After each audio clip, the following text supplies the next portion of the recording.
بسم اللہ الرحمن الرحیم۔ مشق نمبر 15، دیہی اور شہری زندگی۔ دی گئی سوالات کے جوابات لکھیے۔ سوال نمبر 1، گاؤں کے لوگ شہر کا رخ کیوں کرتے ہیں؟ جواب: گاؤں کے لوگ روزگار کے مواقع، تعلیم، صحت کی مراعات، بہتر زندگی کی تلاش اور اپنی ضرورتوں کے لیے شہر کا رخ کرتے ہیں۔ سوال نمبر 2، تہذیب و تمدن کی نئی طریق انسان کہاں سے سیکھتا ہے؟ جواب: تہذیب و تمدن کی نئی طریق انسان شہر سے سیکھتا ہے۔ سوال نمبر 3، شہر اور گاؤں کی فضا میں کیا فرق ہے؟ جواب: گاؤں کی فضا میں ایک خاص قسم کا سکون، اطمینان، خاموشی اور پاکیزگی ہوتی ہے، جبکہ شہروں میں سکون نایاب، اطمینان و تسکین نافذ اور فضا آلودہ ہوتی ہے۔ سوال نمبر 4، شہروں میں معاشرتی آداب کم کیوں نظر آتے ہیں؟ جواب: شہروں میں مصروفیت، وقت کی کمی اور ایک دوسرے سے میل جول نہ رکھنے کی وجہ سے معاشرتی آداب کم نظر آتے ہیں۔ سوال نمبر 5، دیہات کے لوگوں کی زندگی کیسی ہوتی ہے؟ جواب: دیہات کے لوگوں کی زندگی عام طور پر سادہ، پرامن، خلوص اور محبت سے بھری ہوتی ہے۔ سیدھے سادے مکانوں میں رہتے ہیں، ملمہ و تصنع سے پاک زندگی گزارتے ہیں۔ سوال نمبر 6، آپ کو کن کن سی سہولتیں حاصل ہیں؟ ایک فہرست بنائیے۔ جواب: پانی، بجلی، اسکول، ہسپتال، روڈ، انٹرنیٹ۔ سوال نمبر 7، اگر آپ کو گاؤں منتقل ہونا پڑے تو شہر کی کن کن چیزوں کو ساتھ لے جانا چاہیں گے؟ جواب: اگر مجھے گاؤں منتقل ہونا پڑے تو میں شہر سے کالج، یونیورسٹی، اسپتال اور کشادہ سڑکیں لے جانا چاہوں گا۔ دیے گئے بیانات میں سے غلط اور درست کی نشاندہی کریں۔ مل جل کر رہنے کا طریقہ شہروں سے شروع ہوا۔ غلط۔ انسانی معاشرے کا اولین گہوارہ دیہات ہے۔ ٹھیک۔ دیہاتوں میں گھر گارے اور مٹی سے بنے ہوتے ہیں۔ ٹھیک۔ شہری زندگی کو آرام اور سکون میسر ہے۔ غلط۔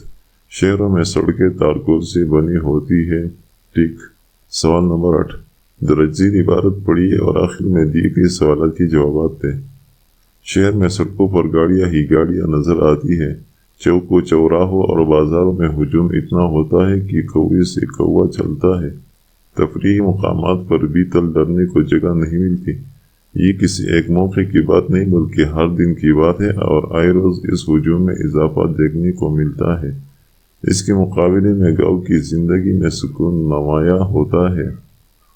کھیتوں میں ہر طرف سبزہ ہی سبزہ دکھائی دیتا ہے۔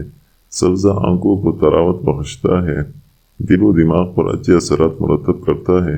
شاید یہی وجہ ہے کہ گاؤں کے لوگ جہاں بھی جاتے ہیں ہریالی کی تلاش میں رہتے ہیں۔ آپ نے سنا ہوگا کہ ساون کے اندھے کو ہرا ہی ہرا دکھائی دیتا ہے۔ ایک اور بات یہ ہے کہ شہروں میں لوگ مصروف رہتے ہیں جبکہ گاؤں میں فراغت میسر ہوتی ہے۔ شاید یہی وجہ ہے کہ گاؤں میں ایک دوسرے کے ساتھ ہمدردی اور غمگساری بھی پائی جاتی ہے اور گپ شپ کی محفلیں بھی سجتی ہیں۔ بعض لوگ تو محفلوں کی تلاش میں رہتے ہیں اور بقول شاعر حضرت دام جہاں بیٹھ گئے۔ شہر میں کس موقع پر ہجوم ہوتا ہے؟ جواب: شہر میں ہر موقع پر ہجوم ہوتا ہے۔ گاؤں کے لوگ سبزے کو کیوں پسند کرتے ہیں؟ جواب: سبزہ آنکھوں کو تراوت بخشتا ہے، دل و دماغ پر اچھے اثرات مرتب کرتا ہے۔ یہی وجہ ہے کہ گاؤں کے لوگ سبزے کو پسند کرتے ہیں۔ ساون کے اندھے کو ہرا ہی ہرا دکھائی دیتا ہے، اسے کیا مراد ہے؟ جواب: اس سے مراد یہ ہے کہ ہر شخص اپنے حال کے موافق سب کو سمجھتا ہے۔ جو کیفیت نظر میں سما جاتی ہے وہی ہمیشہ پیش نظر رہتی ہے۔ چونکہ ساون عین بارش کا مہینہ ہوتا ہے اور روید کی خوب زور پر ہوتی ہے، بس جو شخص اس مہینے میں اندھا ہوتا ہے وہ یہی سمجھتا رہتا ہے کہ ہر طرف بدستور سبزہ ہوگا۔ گاؤں کے لوگ فراغت سے کیا فائدہ اٹھاتے ہیں؟ جواب: گاؤں کے لوگ فراغت میں ایک دوسرے سے ملتے جلتے ہیں، ایک دوسرے کے ساتھ ہمدردی اور غمگساری کرتے ہیں اور گپ شپ کی محفلیں بھی سجاتے ہیں۔ قواعد سیکھیے، یاد رکھیے۔ اسم علم سے مراد وہ خاص نام ہے جو کسی شخص کی پہچان بن جائے۔ اسم علم کی 5 اقسام ہیں: لقب، تخلص، کنیت، عرف اور خطاب۔ خاص نام جو کسی خوبی کی وجہ سے حکومت کی طرف سے دیا جائے خطاب کہلاتا ہے۔ وہ خاص نام جو کسی خوبی کی وجہ سے قوم کی طرف سے دیا جائے لقب کہلاتا ہے۔ وہ مختصر نام جو شاعر حضرات اپنے اشعار میں اصلی نام کی جگہ استعمال کرتے ہیں تخلص کہلاتا ہے۔ وہ نام جو ماں باپ بیٹے یا بیٹی کی نسبت سے بولا جائے اسی کنیت کہتے ہیں۔ وہ نام جو محبت یا نفرت کی وجہ سے اصلی نام کی بجائے مشہور ہو جائے عرف کہلاتا ہے۔ دی گئی بیانات میں سے درست جواب کی گرد دائرہ لگائیے۔ قواعد کی روح سے حکیم الامت ہے خطاب، گاما قواعد کی روح سے ہے عرف۔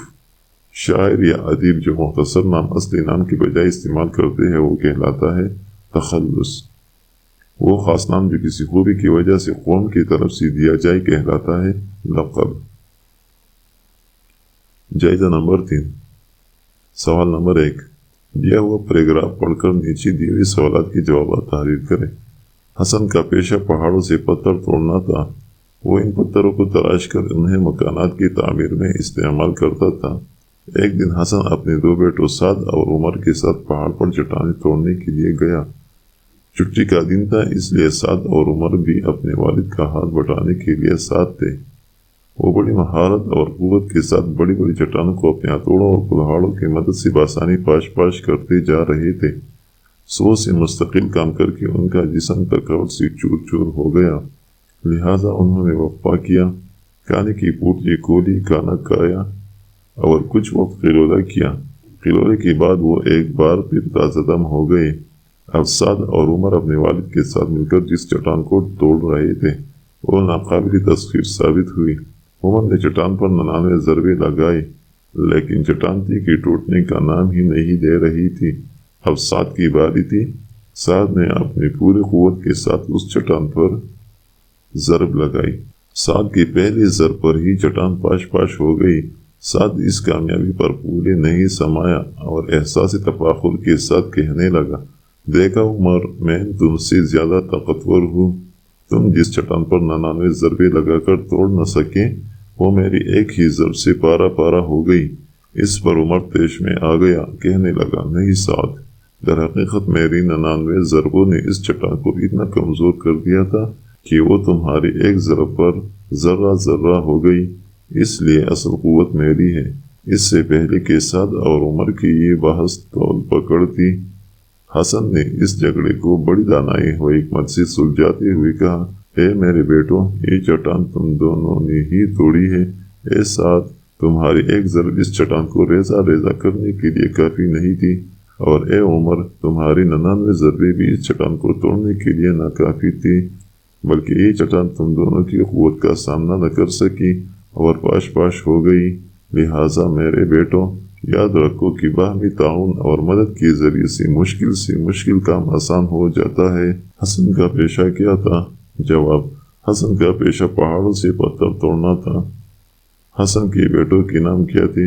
جواب، حسن کے بیٹوں کے نام سعد اور عمر تھے۔ چٹان پر 99 ضربیں کس نے لگائی؟ جواب، عمر نے چٹان پر 99 ضربیں لگائی۔ حسن نے جھگڑا کیسے ختم کیا؟ جواب، حسن نے حکمت و دانائی سے جھگڑے کو سلجھاتے ہوئے کہا، اے میرے بیٹوں، یہ چٹان تم دونوں نے ہی توڑی ہے۔ اے سعد، تمہاری ایک ضرب اس چٹان کو ریزہ ریزہ کرنے کے لیے کافی نہیں تھی، اور اے عمر، تمہاری 99 ضربیں بھی اس چٹان کے لیے ناکافی تھی، بلکہ یہ چٹان تم دونوں کی قوت کا سامنا نہ کر سکی اور پاش پاش ہو گئی۔ اس کہانی سے آپ نے کیا سبق سیکھا؟ جواب، اس کہانی سے میں نے یہ سبق سیکھا کہ باہمی تعاون اور ایک دوسرے سے مدد کے ذریعے سے مشکل کام آسان ہو جاتا ہے۔ سوال نمبر 2، درج ذیل بلحاظ اعراب متشابہ الفاظ کو اپنے جملوں میں اس طرح استعمال کرے کہ ہر ایک کا مطلب واضح ہو جائے۔ جواب، میں کل آپ کو ڈاکٹر کے پاس لے جاؤں گا۔ بل، اسلم منہ کے بل زمین پر گر پڑا۔ بل، چوہا اپنے بل میں گھس گیا۔ زیر، فوج نے دشمن کو زیر کر لیا ہے۔ زیر، حرکات میں ایک حرکت زیر ہے۔ سحر، شام و سحر اللہ تعالیٰ کو یاد کرو۔ سحر، آخری 2 صورتیں سحر کے اثر سے بچنے کے نسخہ ہے۔ دل، خوف سے میرا دل بہت دھڑک رہا ہے۔ دل، اسلم 1 سال بعد اپنے دل میں واپس شامل ہو گیا۔ سوال نمبر 3، دی ہوئی اشعار کی تشریح لکھیے۔ آؤ بدلے پرانا چلن دوستوں، ہم وطن بھائیو، ہم وطن دوستوں، دیس اپنا ہے یہ اپنی دولت ہے یہ، ہم امی ہے مقدس امانت ہے یہ، اس امانت کی مل کر حفاظت کرو۔ ہم وطن بھائیوں، ہم وطن دوستوں، رات کو چاند تاروں سے تابع کرو، صبح کی روشنی میں سویرے بھرو، ان اجالوں کو ہمراہ لے کر چلو، ہم وطن بھائیوں، ہم وطن دوستوں۔ جواب: شاعر اپنے وطن پاکستان کے لوگوں سے مخاطب ہو کر کہتا ہے کہ آؤ ہم اپنے پرانے طور طریقوں کو چھوڑ دیں اور دنیا کی دوسرے ممالک کے ساتھ مقابلہ کر کے آگے بڑھیں۔ پاکستان ہمارا اپنا ملک ہے اور یہ ہماری سب سے بڑی دولت ہے، کیونکہ اپنا ملک دنیا کی سب سے بڑی دولت اور خزانہ ہوتی ہے۔ ہمارے بزرگوں نے بہت سی تکلیفوں کو برداشت کر کے اور بڑی بڑی قربانیاں دے کر یہ وطن حاصل کیا ہے، اور یہ ایک امانت کے طور پر ہمیں ملا ہے، اور ہم اس پاکستان کے رکھوالے اور محافظ ہیں۔ ہم میں سے کوئی بھی اس امانت میں خیانت نہ کرے۔ جس طرح اندھیری رات میں ستاروں کی چمک سے روشنی پھیلتی ہے اور صبح کی روشنی یعنی سورج کی کرنیں پوری آفتاب کے ساتھ دنیا میں اجالا پھیلاتی ہے، تو اے میرے ہم وطنوں، آپ سبھی دنیا میں ایسے اچھے کام کرو کہ پاکستان دن رات ترقی کرے، اور جو لوگ مشکلات میں ہو اس کے ساتھ بھلائی کرو۔ آپ سب جہاں بھی جاؤ، وہ پاکستان ہو یا باہر کے ممالک، تو اے میرے وطن کے بھائیوں اور اے میرے وطن کے دوستوں، آپ اپنی اچھائی اور بھلائی کی روشنی پھیلاؤ اور اپنے وطن پاکستان کا نام روشن کرو۔